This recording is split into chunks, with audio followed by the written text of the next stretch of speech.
All right, hi everyone. It's Chris here, and today we are going to talk about data visualization.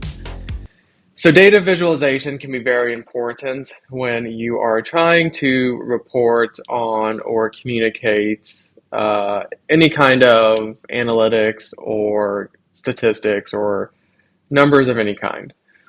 So, good data visualization is important for a whole host of reasons. Primarily, it makes your reporting more engaging and it can really help you tell the story that you want to tell with your data. Bad data visualizations can have the opposite effect. So, bad visualizations can muddle the story you're trying to tell. It can make it more confusing for your audience to understand what you are trying to communicate. And as a result, it can make your audience less engaged with what you are reporting to them. So in this video, we will go over some common data visualization mistakes, and then we will learn about some real world examples of poorly implemented data visualization and learn how those examples could have been fixed. So let's start with common mistakes. So the first mistake that is commonly made, it's the most fundamental one, and that is using the wrong type of chart or graph. So when we think about this, it's really, should you use a pie chart? Should you use a bar graph? Should you use a line graph? And it really comes down to exactly what data you have and what it's showing. So for example, a pie chart can be useful when showing percentages of a whole, but a pie chart would likely not be very good at trying to show changes over time.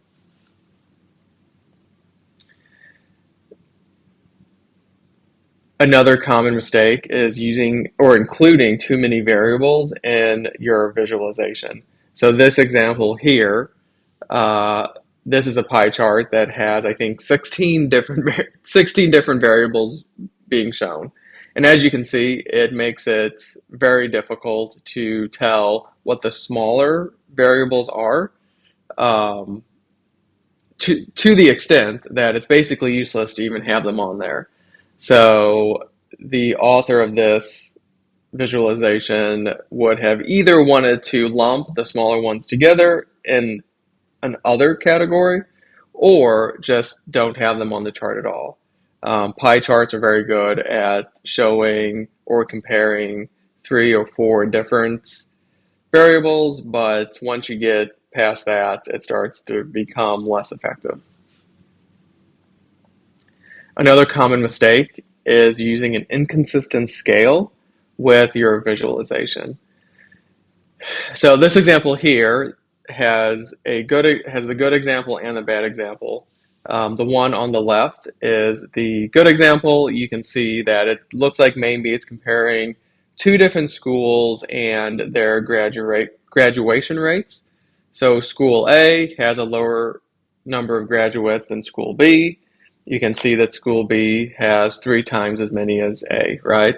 So A has one little person graduating and B has 3 people graduating. So that's the one on the left, that's an example of the scale looking appropriate.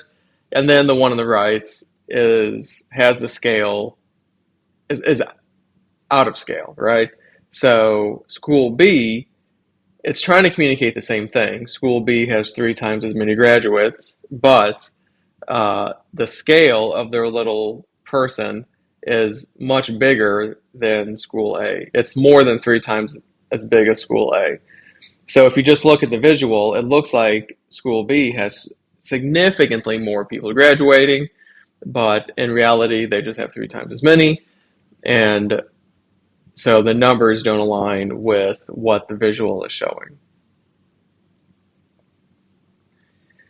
And then the last common mistake that people often make is with their color choices.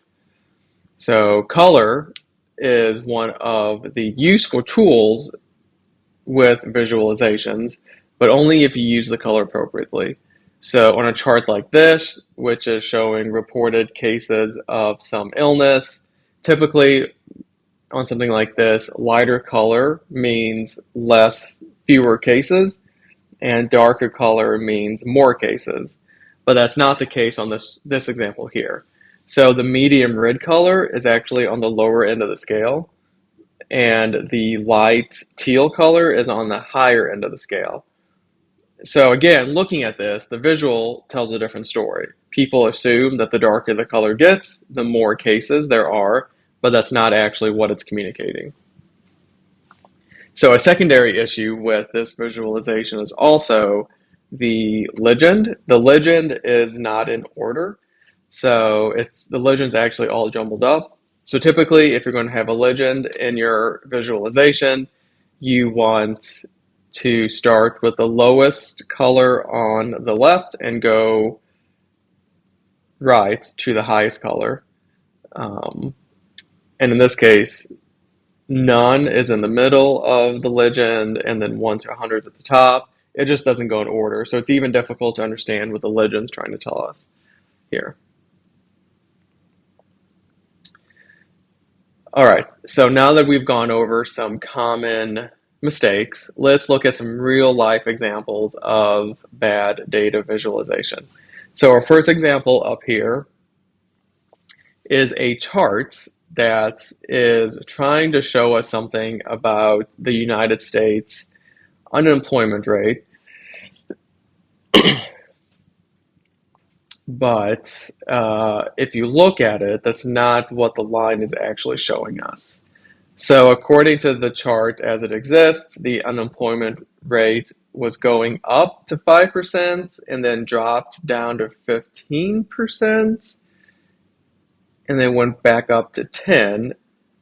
So like that doesn't make sense, right? If the unemployment rate went up to 15%, then the line should go up to 15%. So what this chart's actually showing is the employment rate, right? That's what the line is showing. But the labeling is showing the unemployment rate. So the labels don't align with the chart as it exists. And so there's potentially two ways to fix this. The first way to fix it would be to label it like what the line's actually showing, right? So the first way to fix it is to label it as the U.S. employment rate. So employment went up to about 96% and then dropped down to 85% and then started going back up. So that's one way to fix it. The other way to fix it would be to correct the line to show what you're actually trying to show. So unemployment went down to about 4% and then spiked up to 15 in 2020 and then started going back down. So two potential different ways to fix it: either correct the labeling to match the line or fix the line to match the labels. So our next example here comes from a news station, and this weather person is showing us the temperature for the next week. And so there's potentially two things wrong with this visualization. The first one is that Friday is the hottest day of the week at 85 degrees, but Saturday's bar is taller than Friday's bar. So visually, the hottest day of the week on this chart should be the tallest bar, but that's not what they're actually showing. And then also the coloring is off too, right? So when you think about color theory, yellow, orange, and red are considered warm colors, and blue and purple are considered cool colors. And green can be considered a cool color if there's some blue mixed into it. But in this case, the cooler days are green, and the coldest day is a dark green, which doesn't really communicate cold to most people, right? And so here is one way to fix it. So if this chart was going to show or communicate what it wants to, 85 Friday should be the highest bar on the chart, And then also, I would suggest fixing the colors. So I would make Friday red since it's the hottest day, and I would put the 70-degree days in orange, and then the cooler days in blue and light blue to communicate that it's getting cooler on those days.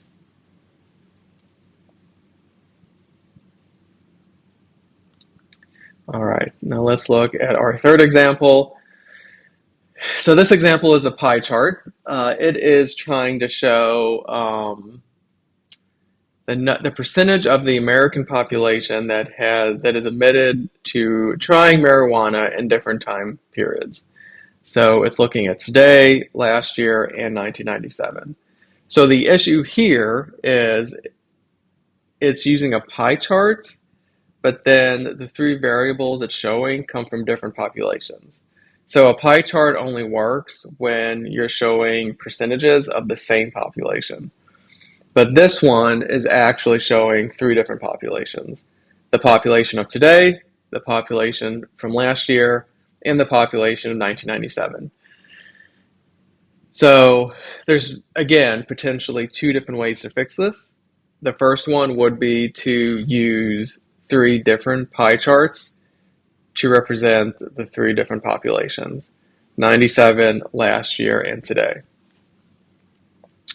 The other potential way to fix it would be to use a bar chart.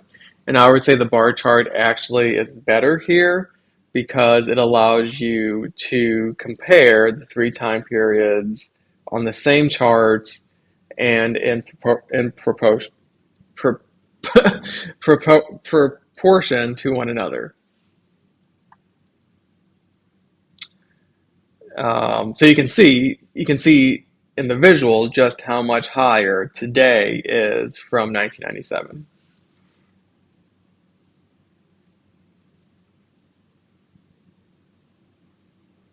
All right, and then let's look at our last example.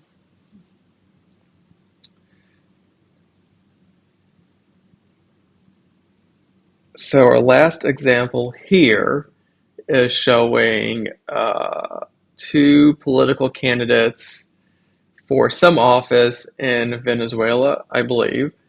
Um, and so the issue with these two charts is that they're misleading, right?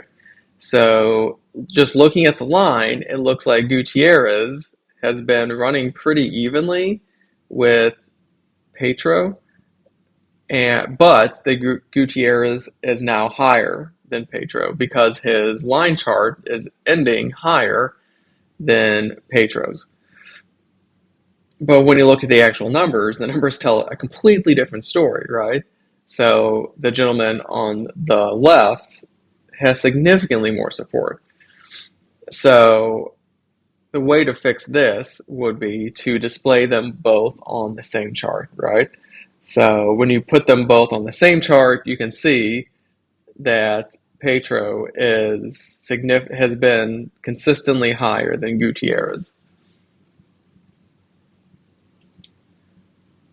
All right. Well, I hope you found these examples helpful. Uh, as you've learned, proper data visualizations can help bring your reporting to life and help you tell a much more compelling story with your reporting rather than just using words alone. So I hope you found these tips helpful and that you keep them in mind so that you can avoid some of the common pitfalls that others experience when making data visualizations. Make sure you guys like and subscribe below, and I hope you guys have a great day.